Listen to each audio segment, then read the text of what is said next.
kendaraan terlebih dahulu. Bismillah. Bismillah.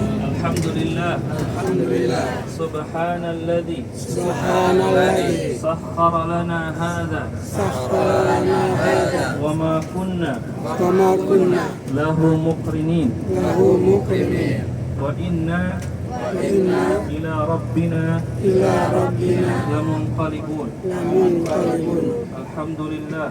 Alhamdulillah. Alhamdulillah. Alhamdulillah. Alhamdulillah. Alhamdulillah. Allahu akbar. Allahu akbar. Allahu akbar.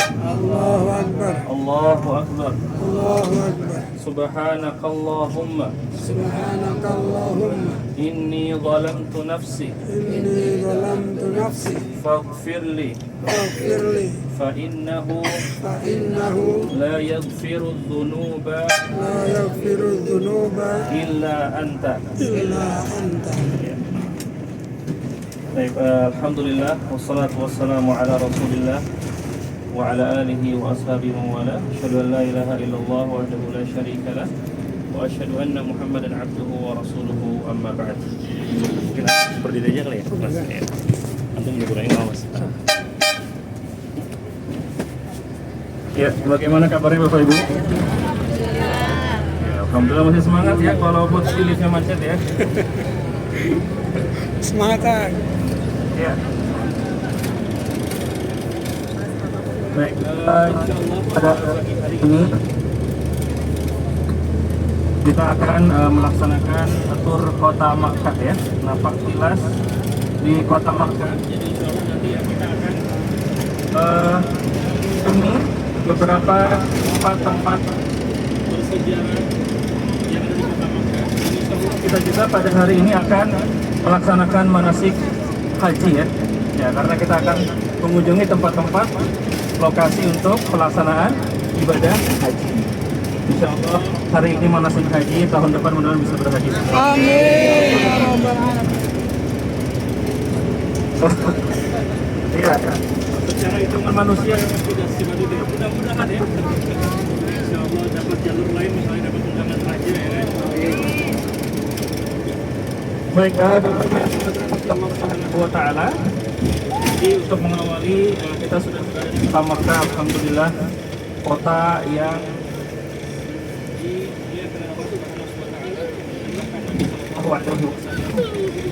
sangat mencintai kota ini. Kata Nabi demi Allah, sebaik-baik tempat yang kita kunjungi adalah di kota Laula inni ukhristu min. Sekiranya aku tidak diusir dari kota ini, maka aku tidak akan keluar dari kota Makkah ini. Jadi kota Makkah ya lebih mulia dibanding dengan kota-kota lain, termasuk kota Madinah. Dan subhanallah, kita tahu juga kota Makkah ini khususnya di tanah haram, Allah Subhanahu wa Ta'ala mengajarkan setiap kali sholat setara dengan 100.000 sholat di tempat lain selain kota Makkah Al-Mukarramah. Dan kota Makkah ini diharamkan oleh Nabiullah Ibrahim alaihi salam ya. Jadi kalau kita mengulas balik sejarah terbangunnya kota Makkah, kemudian juga tersejarah Masjidil Haram ya. Kalau kita lihat sejarah ya, disebutkan dalam hadis-hadis bahwa masjid pertama yang dibangun di muka bumi ini adalah Masjidil Haram. Yang kedua masjid apa? Masjidil Aqsa. Ya, jaraknya kurang lebih 40 tahun setelah pembangunan Masjidil Haram ini sebagaimana yang disebutkan oleh para ulama. Jadi Ka'bah atau yang sekarang disebut dengan Masjidil Haram pertama kali dibangun oleh Nabi siapa Ibu? Nabi Ibrahim alaihi salam, meskipun di sana banyak sekali perselisihan para ahli sejarah ya, tentang siapa yang pertama kali membangun Ka'bah. Nah, di antara pendapat yang terkuat mengatakan bahwa yang pertama kali membangun Ka'bah adalah Nabi Adam alaihi salam. Ya, jadi dalam hadis juga dijelaskan bahwa syariat haji itu sudah ada dari zaman Nabi Adam alaihi salam, tetapi pelaksanaannya, teknisnya berbeda-beda setiap nabi ya, tergantung bagaimana syariat yang Allah turunkan kepada mereka. Ya, kemudian setelah di zaman Nabi Adam ada lagi pembaharuan di zamannya Shish. Ini anaknya Nabi Nuh alaihi salam. Ya, daripada keturunan Nabi Nuh alaihi salam. Jadi Ka'bah itu dibangun di zaman Nabi Adam, kemudian sempat hancur di zaman Nabi Nuh. Kira-kira karena apa, Bapak Ibu? Karena banjir ya. Ya, jadi banjir di masa Nabi Nuh ini tidak hanya satu daerah saja, tetapi para ulama mengatakan banjirnya satu dunia. Satu dunia banjir. Maka di zaman Nabi Nuh alaihi salam, kenapa Allah turunkan azab sebegitu besarnya? Karena apa? Karena di zaman tersebut terjadi dosa syirik pertama kali di muka bumi. Jadi awalnya manusia di zaman Nabi Adam itu hidupnya mereka mengikuti petunjuk wahyu Allah. Mereka hidupnya menyembah kepada Allah Subhanahu wa taala, dan ini berlangsung selama 10 generasi. Baru di generasi Nabi Nuh alaihi salam orang-orang mulai menjauh daripada wahyu Allah Subhanahu wa taala sampai akhirnya mereka berbuat kesyirikan ya. Yang awalnya mereka hanya membuat patung-patung orang-orang saleh yang sudah meninggal dunia. Pada awalnya niatnya hanya untuk mengenang, niatnya ketika melihat patung-patung ini mereka semangat beribadah, tetapi ternyata setan menggoda mereka yang pada akhirnya mereka berujung menyembah patung-patung orang saleh ini. Ya, maka kesyirikan pertama terjadi di muka bumi ini ada di zaman Nabi Nuh alaihi salam. Kemudian azab pertama kali turun ke dunia ini pun ada di zaman Nabi Nuh alaihi salam, yaitu banjir besar ya, yang menewaskan seluruh manusia, semua yang ada di muka bumi kecuali orang-orang beriman, hewan-hewan ya, orang-orang beriman yang mereka beriman kepada Nabiullah Nuh alaihi salam. Maka setelah banjir ini Bapak Ibu, dunia ini seperti terlahir kembali. Yang tersisa hanya orang-orang yang beriman saja. Ya, nanti setelah Nabi Nuh wafat, mulai kembali lagi orang-orang berbuat kesyirikan sampai di zaman Nabi Ibrahim alaihi salam nanti. Di antaranya di zaman Nabi Ibrahim, kesyirikannya ini semakin parah ya. Yang pada awalnya di zaman Nabi Nuh mereka hanya menyembah patung orang soleh. Di zaman Nabi Ibrahim mereka sembah benda-benda langit seperti matahari, bulan, bintang. Mereka juga menyembah apa lagi? Pohon, menyembah batu. Ya, dan di zaman Nabi Ibrahim alaihi salam ini di antara tugas Nabi Ibrahim diutus selain untuk mengajak manusia kepada tauhid, Nabi Ibrahim juga diantaranya diperintahkan untuk kembali membangun fondasi Ka'bah yang sebelumnya sudah ada. Ini diantara riwayat yang menyebutkan seperti itu. Ya, maka Nabi Ibrahim alaihi salam ya kembali membangun fondasi Ka'bah bersama putranya, yaitu siapa? Ismail alaihi salam. Dan subhanallah ketika itu Nabi Ibrahim usianya 100 tahun ketika diperintahkan untuk membangun kembali Ka'bah, dan Nabi Ismail usianya berapa? 30 tahun. Ini diantara riwayat menyebutkan seperti itu ya. Ya, kemudian Nabi Ibrahim alaihissalam juga diperintahkan untuk mengumandangkan ibadah haji, mengiklankan ibadah haji ya. Bahkan para ulama menyebutkan di antara mukjizat Nabi Ibrahim alaihissalam yang ketika itu kota Makkah ini kondisinya gersang ya, tidak ada siapa-siapa. Nabi Ibrahim diperintahkan oleh Allah untuk mengumumkan syariat ibadah haji, maka suara Nabi Ibrahim dari depan Ka'bah ini terdengar oleh seluruh manusia yang ada di muka bumi ini. Ya, yang pada akhirnya orang-orang datang berbondong-bondong ke kota Makkah untuk melaksanakan ibadah haji ya. Jadi Nabi Ibrahim adalah Nabi yang mengharamkan atau mensucikan kota Makkah sebagaimana yang disabdakan oleh Nabi Shallallahu Alaihi Wasallam, Inna Ibrahim harrama Makkah wa inni haramtul Madinah. Sesungguhnya Nabi Ibrahim ya melalui beliau Allah mengharamkan mensucikan kota Makkah, dan aku kata Nabi Shallallahu Alaihi Wasallam melalui diriku Allah Subhanahu Wa Taala mensucikan kota Madinah Al Munawwarah.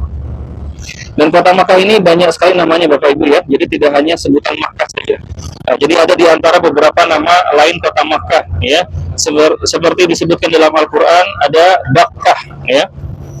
Jadi nama lain kota Makkah di antaranya Bakkah. Kemudian Ummul Qura. Nah, Ummul Qura juga adalah nama lain daripada kota Makkah. Kemudian Al-Baladul Amin ya, di antaranya Allah Subhanahu wa taala, Bapak Ibu sudah hafal insyaallah ayat ini, wa zaitun wa tur sinin wa hadzal baladil amin. Ya, jadi ada apa saja tadi? Makkah, Bakkah, apa lagi? Ummul Qura, kemudian Al-Baladul Amin, kemudian disebut juga dengan Al-Wadi. ya Al-Wadi atau lembah. Kemudian juga nama lain daripada kota Makkah, Ma'ad, itu juga nama lain dari kota Makkah. Jadi kurang lebih ada 9 yang disebutkan oleh para ulama nama daripada kota Makkah Al-Mukarramah. Dan insya Allah kita akan mengunjungi beberapa tempat ya. Nah, untuk tempat pertama yang akan kita kunjungi ini adalah Jabal Thur atau Gunung Thur ya. Ada apa di Gunung Thur, Bapak Ibu? Ada yang tahu sejarah Gunung Thur? Tempat turunnya wahyu atau bukan? Tempat turun wahyu di mana? Gua Hira. Kalau gua Thur tempat apa? Ya, ini sejarah Nabi harus kita tahu ya. Ya, jadi insya Allah kita akan lewat saja nanti ke Jabal Thur. Ini kita sudah masuk ke Gunung Thur di sebelah kiri, Bapak Ibu ya. Jadi Jabal Thur ya, di antara sejarahnya bahwa di dalamnya terdapat gua Thur ya, tempat di mana Nabi Shallallahu Alaihi Wasallam bersembunyi bersama siapa? Bersama sahabatnya yang mulia Abu Bakar As-Siddiq radhiyallahu an, sebelum melakukan hijrah ke kota Madinah Al-Munawwarah ya. Jadi ada di sebelah kiri ya Pegunungan Thur ya. Dan ini subhanallah kita lihat kota Makkah itu memang seperti ini Bapak Ibu. Semuanya bukit-bukit batu, gunung-gunung batu. Jadi kalau mau bangun hotel, mau bangun jembatan, mau bangun jalan, mereka harus ngerubuhin gunung dulu. Jadi pakai dynamit biasa, pakai bom ya, dihancurkan, baru nanti dibuat ininya ya, pasak-pasak untuk bangunannya. Dan Jabal Thur ya, sekali lagi di sana ada Gua Thur, tempat Nabi Shallallahu Alaihi Wasallam bersembunyi dengan sahabat yang mulia Abu Bakar As-Siddiq sebelum melakukan misi yang sangat besar sekali ya, yaitu hijrah ke kota Madinah Al-Munawwarah, di mana para sahabat sebagian besar mereka sudah hijrah terlebih dahulu. Dan Nabi Shallallahu Alaihi Wasallam ya menyisakan beberapa orang saja di kota Makkah. Dan Nabi kenapa tidak hijrah duluan? Tentu Nabi Shallallahu Alaihi Wasallam ya hijrah menunggu wahyu dari Allah Subhanahu Wa Taala, menunggu perintah dari Allah Subhanahu Wa Taala. Nah, kita lihat di samping sebelah kiri. Ya, ini adalah Jabal Thur Bapak Ibu ya. Dan di bawah itu sedang dibangun juga satu museum yang insya Allah akan dibangun, namanya Museum Hijrah. Ya, mungkin masih 5 tahun lagi baru jadi. Ya, mudah-mudahan Bapak Ibu nanti berkesempatan datang lagi dan insya Allah bisa berkunjung ke museum tersebut ya. Ya, jadi insya Allah di kota Makkah ini banyak museum-museum yang bisa kita kunjungi. Ya, di antaranya nanti di Jabal Thur ini ada Museum Hijrah. Ya, jadi Nabi Shallallahu kembali lagi kepada kisah tadi hijrah Nabi Shallallahu Alaihi Wasallam menuju kota Madinah Al-Munawwarah. Ya, Nabi Shallallahu Alaihi Wasallam bersembunyi 3 hari 3 malam di Gua Thur bersama sahabat yang mulia Abu Bakar As-Siddiq radhiyallahu anhu, dan bermalam juga bersama keduanya anaknya Abu Bakar yang bernama siapa? Ada yang ingat? Yang cewek dulu. Oh, yang cewek nginep di gua. Nah, itu yang nganterin makanan. Yang nganterin makanan. Namanya? Yang nginep di gua bersama Nabi dan Abu Bakar siapa namanya Bapak Ibu? Siapa? Siapa? Waduh. Ini Ali, Utsman, Umar. Sebutin semuanya ya, nama-nama sahabat. Ya, anaknya Abu Bakar siapa? Asma, itu yang perempuan. Ya, tadi yang saya bilang yang ikut bermalam dengan Nabi dan Abu Bakar di dalam gua. Nanti beliau keluar sebelum di akhir malam, sebelum subuh beliau udah keluar. Kemudian beliau bertemu lagi dengan orang tua, seakan-akan beliau tidur di rumah ya, seakan-akan beliau tidak tidur di dalam gua bersama Nabi. Siapa? Namanya siapa? Abdullah bin Abu Bakar. Waduh ya, ingat insya Allah ya. Namanya siapa? Abdullah bin Abu Bakar. Ya, kalau tadi Asma itu yang nganterin makan. Jadi subhanallah, kita lihat bagaimana Abu Bakar As-Siddiq tidak hanya beliau saja yang keimanannya betul-betul besar ya kepada Nabi Shallallahu Alaihi Wasallam, tetapi keluarganya pun subhanallah memiliki andil ya yang sangat besar dalam misi hijrah ini ya. Yang pertama tadi Abdullah Tujuannya tidur di sana karena beliau nanti pagi hari keluar untuk mencari informasi dari orang-orang kafir Quraisy ya. Karena ketika itu orang-orang kafir Quraisy sedang gencar-gencarnya untuk mencari Nabi Shallallahu Alaihi Wasallam, bahkan mengadakan sayembara. Siapa yang bisa menemukan Nabi hidup-hidup, nanti dia akan diberikan hadiah yang sangat besar sekali. Ya, maka Abdullah bin Abu Bakar ini tugasnya untuk mencari informasi di tengah orang-orang kafir Quraisy. Jadi kalau sudah mereda, baru setelah itu Nabi dan juga Abu Bakar keluar dari gua Sur ini ya. Kemudian juga di antara yang ikut dalam misi besar ini, ikut andil di antaranya adalah Asma binti Abu Bakar yang tugasnya untuk mengantarkan makanan ya. Nah, adapun kisah-kisah lainnya yang mungkin Bapak Ibu pernah mendengar, ada kisah burung merpati, ada kisah laba-laba, sarang laba-laba. Ya, maka ini semua wallahu a'lam bishawab riwayatnya dhaif. Ya, riwayatnya lemah sehingga kita tidak bisa menggunakan riwayat ini ya. Ya, di antaranya yang paling banyak tersebar di antara yang ikut andil dalam misi hijrah Nabi adalah seekor laba-laba yang katanya dia membuat sarang laba-laba di dalam pintu di mulut gua. Ya, sehingga orang-orang kafir Quraisy ketika melihat gua itu, mereka berpikir, ini Nabi nggak akan mungkin masuk ke dalam gua. Mana mungkin bisa masuk kalau ada sarang laba-labanya seperti ini gitu. Nah, ini juga ya di antara riwayat yang dhaif ya.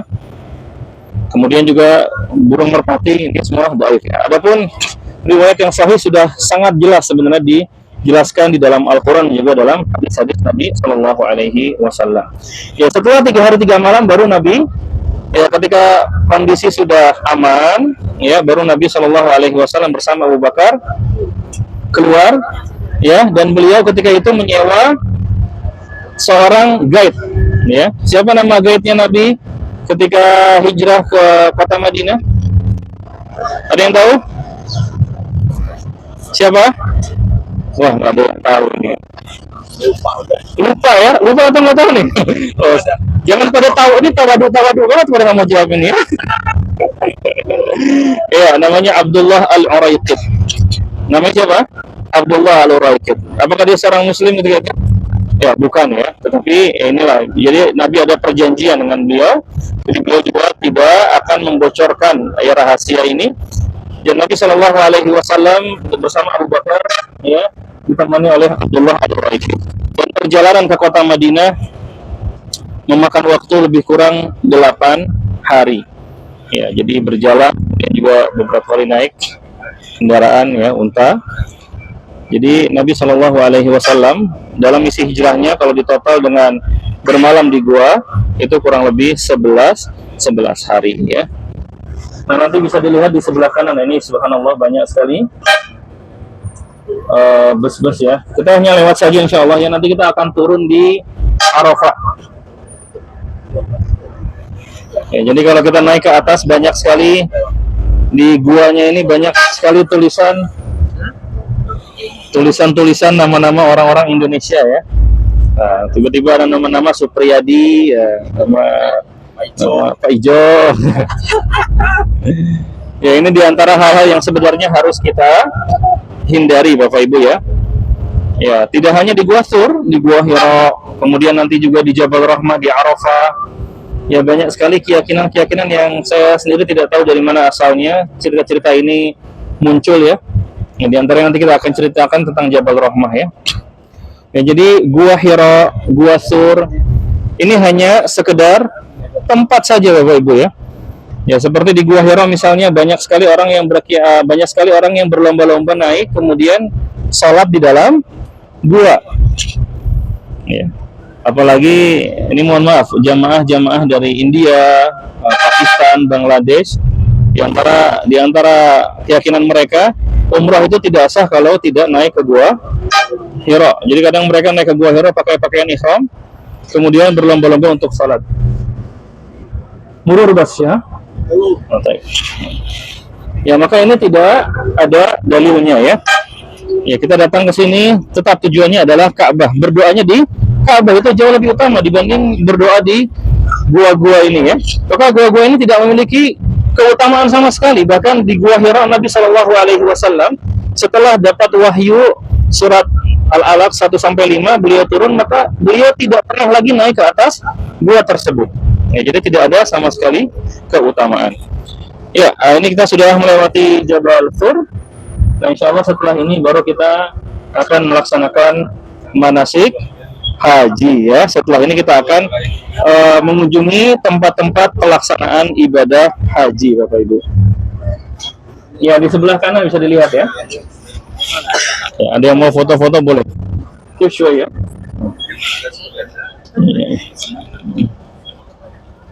Gua Surah di atas ya. Gua Sur. Kalau Gua Hira nanti insya Allah di akhir perjalanan baru kita melewat. Iya. Ya, di sebelah sini. Nggak nampak dari sini ya. Dia emang di puncak belakangnya. Iya, di baliknya. Baik, Bapak Ibu sekalian, selanjutnya insya Allah kita akan berkunjung ke tempat-tempat pelaksanaan ibadah haji atau al-masyair al-muqaddasah ya, tempat-tempat ibadah haji. Dan insya Allah ibadah haji tahun 1447 Hijriah ini akan dilaksanakan di bulan Mei kurang lebih ya, dan sudah dari sekarang ya persiapan dilakukan oleh pihak Arab Saudi, termasuk di Indonesia alhamdulillah sudah ada kementerian khusus ya yang membawahi ibadah haji umrah, yaitu Kementerian Haji dan Umrah ya. Semoga harapannya semoga ini bisa memperbaik pelayanan kualitas ya perjalanan haji kita semua. Mungkin yang selama ini bisa menunggu berapa tahun? 50 tahun ya. 50 tahun ya. Mudah-mudahan bisa lebih ini lagi, bisa lebih sedikit lagi masa tunggunya insyaallah. Baik Bapak Ibu sekalian, jadi ibadah haji ini subhanallah adalah ibadah yang sangat agung sekali ya. Kata Nabi Shallallahu Alaihi Wasallam, al-hajjul mabrur laisa lahu jazaun illa jannah. Haji yang mabrur tidak ada balasan baginya kecuali surga dari Allah Subhanahu wa taala.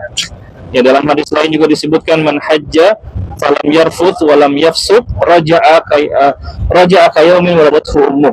Barang siapa yang melaksanakan ibadah haji dan dalam hajinya dia tidak rafas, tidak berbicara kotor, tidak melakukan kefasikan, maka setelah ibadah haji selesai dia balik ke tempat asalnya, ke negaranya, dia kembali seakan-akan seperti seorang anak yang baru dilahirkan dari rahim ibunya. Artinya dosa dia diampuni seperti anak kecil yang baru lahir, tidak ada dosanya.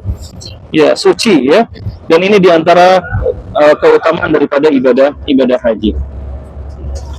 Ya, jadi ibadah haji intinya adalah kata Nabi Shallallahu Alaihi Wasallam al-hajju Arafah. Inti dalam ibadah haji adalah pelaksanaan wukuf di Arafah. Ya, artinya kalau ada yang haji tapi dia tidak wukuf nih, tapi dia mabit di Mina, bermalam di Muzdalifah, lempar jumroh, ini tidak sah hajinya. Karena intinya adalah wukuf. Adapun orang yang berhaji dia sempat wukuf tapi dia tidak sempat untuk bermalam di Mina, bermalam di Mina, bermalam di Muzdalifah, tidak sempat lempar jamarat. Ini tetap sah hajinya tapi dia harus bayar diat ya.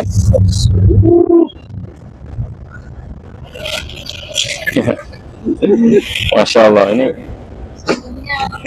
Nah, di sebelah kanan boleh dilihat Bapak Ibu, sebelum saya lanjutkan, ini ada Masjid Ar-Rajihi. Ini adalah masjid terbesar kedua di kota Makkah. Nah, insya Allah nanti H2C Itikaf Ramadan akan di hotel ini dan akan itikaf di masjid ini. Insya Allah, mudah-mudahan Bapak Ibu nanti yang mau ikut lagi itikaf Ramadan bersama H2C, kita akan dekat di sini. Ya, mungkin pertanyaannya kenapa tidak di Masjidil Haram? Ya, pertama Bapak Ibu, di Masjidil Haram ketika Ramadan, subhanallah, luar biasa padat. Terkadang kita mau khusyuk jadi tidak khusyuk. Bahkan kalau kami yang tinggal di sini, ketika Ramadan dapat SMS dari Kementerian Haji Umrah atau Kementerian Agama. SMS-nya isinya apa? Himbauan agar sholat di masjid dekat rumah masing-masing. Karena apa? Karena pahalanya pun insya Allah sama. Ya, selama dia di tanah haram, maka pahala dilipat gandakan 100.000 itu tetap sama ya. Jadi tidak hanya pahala 100.000 itu berlaku untuk tanah haram Mekah seluruhnya. Dalilnya apa Bapak Ibu? Dalilnya ketika Allah Subhanahu wa taala berfirman dalam surat Al-Isra, Subhanalladzi asra bi 'abdihi lailan minal masjidil harami ilal masjidil aqsa. Maha suci Allah yang telah mengisrakan Nabi dari Masjidil Haram ke Masjidil Aqsa. Di situ Allah menggunakan kalimat Masjidil Haram. Dan kalau kita lihat sejarah Nabi, maka ketika Isra, ketika Nabi diberangkatkan oleh Allah pada malam tersebut, Nabi posisinya bukan lagi di Masjidil Haram, bukan lagi di masjid, tetapi lagi di rumah bibinya namanya Ummu Hani. Nah, maka para ulama mengambil kesimpulan dari sini bahwa yang dimaksud dengan Masjidil Haram, keutamaan yang mendapatkan keutamaan seperti yang Nabi sebutkan, pahala 100.000 salat, itu tidak hanya di Masjidil Haram saja. Ya, karena kita lihat Masjidil Haram juga semakin tahun akan terus ada perluasan, ya. Jadi yang bisa kita kelak Masjidil Haram di zaman dahulu mungkin sempit saja. Sekarang subhanallah sudah luas sekali. Ya, jadi yang dimaksud dengan Masjidil Haram itu adalah tanah haram seluruhnya, yang insya Allah pahalanya pun sama, sedapat 100.000 untuk satu kali sholat, ya. Ya, jadi seperti itu Bapak Ibu, ya. Ya, balik lagi kepada soal Arafah tadi, ya. Jadi inti daripada haji adalah wukuf di Arafah, dan insya Allah kita akan berkunjung ke Arafah. Dan Arafah ini luas sekali Bapak Ibu, ya. Arafah tidak hanya Jabal Rahmah saja, ya. Nanti kita akan berkunjung di area Jabal Rahmah, tetapi Arafah tidak hanya di Jabal Rahmah saja, tetapi luas. Ya, karena Nabi Shallallahu Alaihi Wasallam tahu bahwa umatnya kelak akan semakin banyak, ya. Lalu kenapa dinamakan dengan Jabal Rahmah? Di situ ada bukit, sekarang disebut dengan Bukit Ar-Rahmah atau Jabal Rahmah. Kenapa disebut dengan Jabal Rahmah Bapak Ibu? Rahmah apa artinya? Kasih sayang. Nah, berarti gunung kasih sayang. Kenapa dinamakan gunung kasih sayang? Karena dulu Nabi Adam bertemu dengan Hawa di situ. Ya, dan itu adalah cerita yang tidak tahu asal usulnya dari mana, ya. Jadi ada cocokologi di sini. Arti Ar-Rahmah memang kasih sayang. Kenapa disebut dengan Jabal Rahmah? Karena di bukit tersebutlah Nabi Shallallahu Alaihi Wasallam berdiri. Dan nama lain daripada Nabi Shallallahu Alaihi Wasallam adalah Nabiyur Rahmah, Nabi yang penuh dengan kasih sayang. Bukan maksudnya kasih sayang karena pertemuan Adam dan Hawa. Nah, cerita ini akhirnya menimbulkan banyak sekali kegiatan, ya, yang dilakukan oleh orang-orang ketika datang umrah, datang ke sana karena mereka pikir, wah, di sini Adam Hawa dulu bertemu, mudah-mudahan saya juga bisa bertemu dengan jodoh saya nanti, ya. Ya. Jadi ini yang harus kita luruskan, ya. Akhirnya banyak sekali orang-orang yang nulis nama Paijo Love siapa gitu, ya. Dan nama orang Indonesia paling banyak Bapak Ibu, ya. Ya, jadi ada keyakinan yang belum dapat jodoh silakan ditulis nama jodohnya.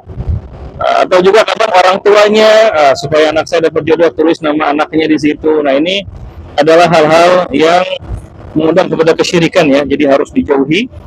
Jadi Jabal Rahmah, sekali lagi nama Rahmah pun itu karena sebutan nama dari Nabi kita Shallallahu Alaihi Wasallam, yaitu Nabiyur Rahmah, ya. Tidak ada sangkut pautnya dengan kisah Adam dan Hawa.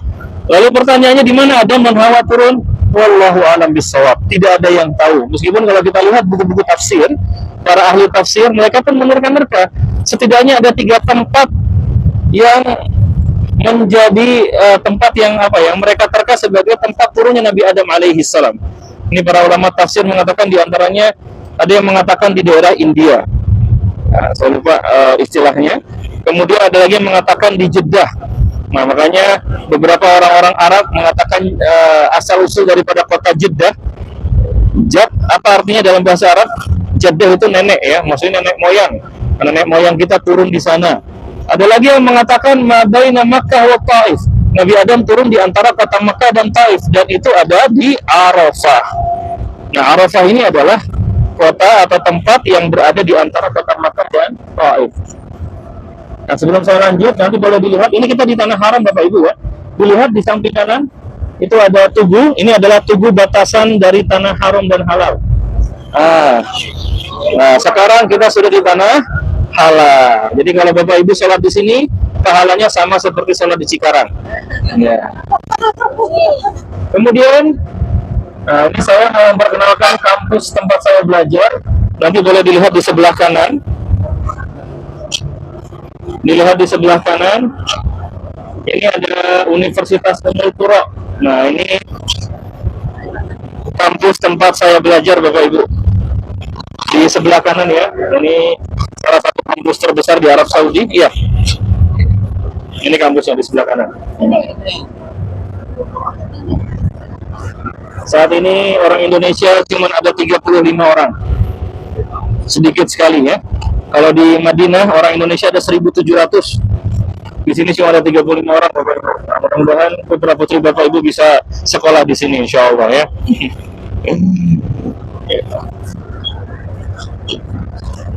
Jadi memang kampus kami berseberangan dengan Arafah. Arafah ada di seberang sebelah sana, di sebelah kiri Bapak Ibu. Iya. Ya, luas banget ini. Ini ada stadion bolanya, ya, ada. Ini luas banget loh, di antara salah satu kampus terluas di Arab Saudi. Ya, kita lanjut kepada cerita Arafah tadi ya. Jadi dalam sebuah hadis diriwayatkan bahwa anak keturunan Nabi Adam alaihi salam pertama kali, ya, jadi Hawa pertama kali ditiupkan ruh daripada anak keturunannya itu adalah di Wadi Na'man. Wadi Na'man, lembah Na'man ini masih lurus lagi ke depan. Jadi Wadi Na'man ini ada di belakang dari Jabal Rahmah, Arafah. Nah, jadi mungkin kalau kita mau sebutkan, bukan tempat pertemuan Adam Hawa, bukan tempat turunnya Nabi Adam, tetapi lebih tepatnya di dekat Jabal Rahmah ini adalah tempat di mana Allah Subhanahu wa taala meniupkan ruh, ya, keturunan dari Nabi Adam alaihi salam. Dan disitulah juga pada awalnya manusia bersaksi, ya, bersaksi kepada Allah Subhanahu wa taala bahwa Allah adalah Tuhan ya manusia, Tuhan seluruh manusia, ya. Jadi ketika itu Allah ketika meniupkan ruh keturunan Nabi Adam alaihi salam, Allah bertanya kepada mereka, "Alastu bi rabbikum? Bukankah aku Tuhan kalian?" Qalu bala syahidna. Mereka mengatakan, "Tentu ya Allah, kami bersaksi bahwasanya Engkau adalah Tuhan kami." Jadi di mana tempatnya? Itu di Wadi Na'man atau lembah Na'man, tepatnya ada di belakang Jabal Rahmah Arafah. Nah, kita lihat di sebelah kanan itu ada bacaan Bidayat Arafat. Arafah starts here. Ya. Nah, itu adalah batasan dimulainya Arafah. Nah, ini kita sudah masuk wilayah Arafah. Kalau tadi di belakang itu belum masuk Arafah. Artinya kalau kita haji, lalu kita wukuf berdiam diri di sini, ya, di tanggal 9 Zulhijjah dari ba'da zuhur sampai maghrib, maka hajinya sah. Ya. Nah, jadi rangkaian haji itu seperti apa, Bapak Ibu? Jadi haji itu kalau dari Indonesia namanya haji tamattu. Haji yang diawali dengan ibadah umroh, ya. Jadi nanti jamaah haji biasanya kalau haji reguler mereka dari bulan awal Zulqa'dah sudah datang. Nanti mereka akan melaksanakan ibadah umroh dulu, ya, ibadah umroh, tawaf, sa'i, tahallul dari botak kepala, kemudian dia menunggu sampai prosesi hari haji, ya. Nah, nanti di tanggal 8 Zulhijjah disunahkan untuk bermalam di Mina, ya. Jadi istilahnya tarwiyah namanya. Apa namanya, Bapak Ibu? Hari tarwiyah. Nah, biasanya tapi haji reguler tidak ada tarwiyah. Ya, ini sudah kebijakan dari ulil amri kita, maka harus kita taati, ya. Ya, dan ini pun hanya sunnah, ya, artinya bukan masuk dalam kewajiban. Nah, tetapi kalau haji-haji khusus, haji plus, haji furoda misalnya, itu mereka akan melaksanakan tarwiyah, bermalam di Mina pada tanggal 8 Zulhijjah dalam kondisi sudah berihram. Jadi dia sudah melafalkan niat haji. Bagaimana niat haji? Labbaik Allahumma hajjan. Kalau umrah, labbaik Allahumma umratan, ya. Jadi itu niat haji, ya. Insyaallah Mudah-mudahan tahun-tahun berikutnya Bapak Ibu bisa melafalkan niat tersebut di kota Mekah insya Allah ya, untuk melaksanakan ibadah haji ya.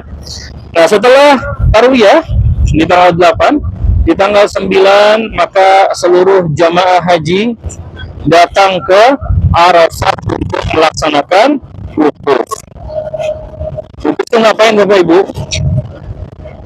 Wukuf itu berdiam diri di Arafah ya, dan disunahkan untuk memperbanyak zikir, berdoa kepada Allah, karena dalam hadis disebutkan sebaik-baik doa adalah doa di hari Arafah.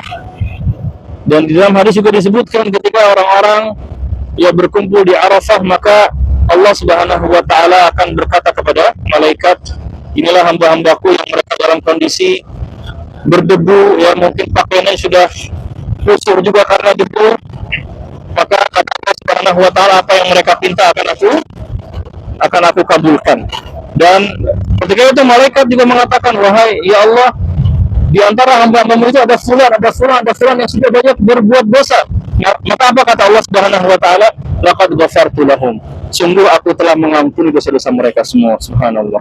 Ya, ini di antara hadis yang mungkin bisa memotivasi kita semua agar bisa melaksanakan ibadah haji ya. Dan hari Arafah ya, tidak, Allah Subhanahu wa taala maha adil ya. Tidak hanya orang-orang yang sedang wukuf saja yang Allah berikan keutamaan. Maka orang-orang yang tidak wukuf disunahkan apa? Melaksanakan puasa. Puasa 1 hari tapi pahalanya tidak main-main. Apa pahala puasa Arafah? Allah hapus dosa 1 tahun sebelum dan 1 tahun setelahnya. Puasanya 1 hari, dosanya diampuni 2 tahun. Ya, subhanallah. Ya, ini di antara keutamaan daripada hari Arafah. Nah, ini kita lihat di samping kanan kiri. Ini kalau pas haji ini semuanya tenda-tenda Bapak Ibu ya. Jadi jangan dibayangkan Arafah ini wukuf di dalam keadaan tanah, tidak ada atapnya, enggak. Sekarang ini subhanallah, fasilitas haji ini sudah sangat membuat jamaah haji nyaman ya. Mau yang reguler, mau yang plus, semuanya tendanya itu ada AC. Tidak hanya ada AC, bahkan makanan lengkap, minuman-minuman dingin, snack-snack lengkap. Mau kita ambil berapa aja ada ya. Jadi memang ini semua diantara ya bagaimana pemerintah Arab Saudi ya memberikan banyak kemudahan kepada kita semua ibadah para jamaah haji ya. Insya Allah nanti kita akan turun Bapak Ibu. Nanti kita akan turun, kemudian nanti kita akan foto dulu ya Mas Hakim ya. Kita foto pakai banner. Setelah itu mungkin kita berikan waktu berapa menit Ustaz? 15 menit, setengah jam. Nah biasanya nanti yang banyak ibu-ibu suka ngeliat, wah ada yang jualan nih gitu. Lama belanja biasanya. Nanti diingat-ingat lokasi busnya, kemudian warna busnya, dan nanti saya akan fotokan juga apa nomor busnya dan plat busnya ya.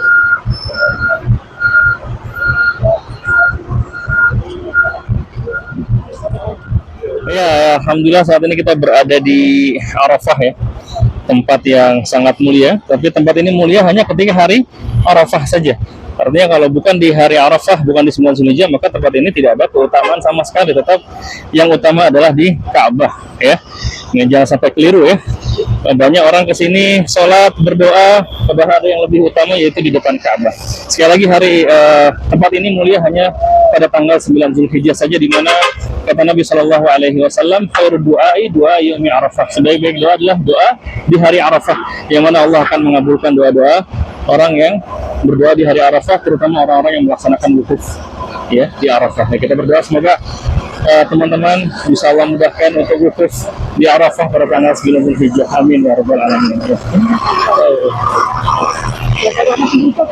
Ya, jadi Jabal Rahmah ya harus kita luruskan, dinamakan dengan Jabal Rahmah. Ar-Rahmah itu artinya memang kasih sayang, tapi bukan berarti dicocokologikan dengan pertemuan Adam dan Hawa ya. Ar-Rahmah itu diambil dari sebutan Nabi. Nama lain dari Nabi Shallallahu Alaihi Wasallam adalah Nabiur Rahmah. Disebut dengan Jabal Rahmah karena Nabi ketika wukuf ada berdiam diri di atas jabal tersebut atau bukit tersebut. Ya, jadi seperti itu.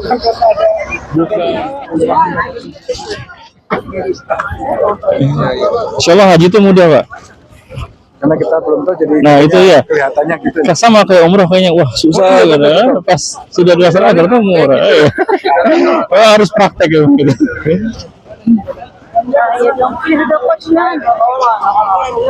Apa ada tambah jelas gitu kan Ustaz ya? Ada aja mungkin diusulin Ustaz. Ya? Jadi hadir itu diusulin umroh tapi ada nggak usah pakai turnamen, paketnya kayak perjalanan haji aja. Oh boleh Pak. Diusulin Ustaz. Tapi lempar jumrohnya ditutup Pak, tempat lempar jumrohnya. Nggak ditutup, kalau bukan haji tutup dia. Jadi mungkin simulasi buat lempar jumrohnya nggak bisa gitu. Kalau bisa Pak, bisa itu Ustaz ya. Iya. Mungkin akan banyak yang ikut. Karena pelatihan Latihan ya. aktual gitu. Ustaz. Iya bener Pak. Nah, itu Jabal Rahmanya itu. Oh, Bukitnya yang atas itu. Yang atas. Apa aja keutamaan kalau kita bisa ke sono pas haji itu? Ada keutamaan? Nggak ada keutamaan ya Pak. Semua sama. Arafah semua sama. Iya. Kalau ke atas ke sana dong. Nggak mesti ya, nggak mesti ya. Malah kalau membahayakan diri sendiri ya nggak boleh. Zalim terhadap diri sendiri. Apalagi kalau cuaca panas ya.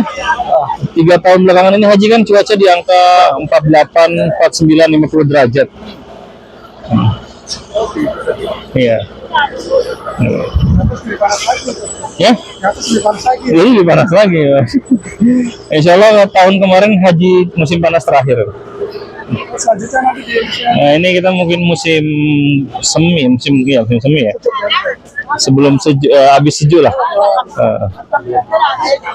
Musim semi.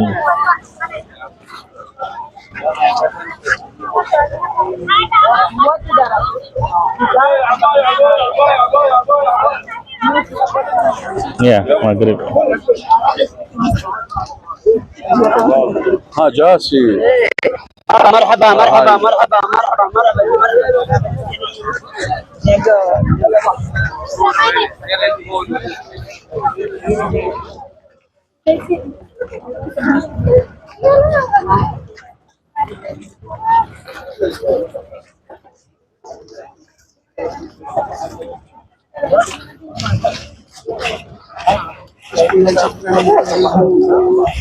Dua tiket. Ya. Cuma sana dia nggak amanah juga.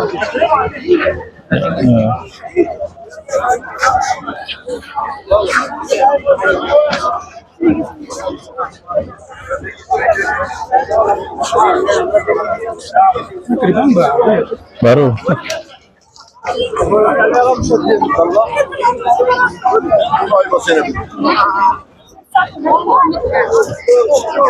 Ya, H2C.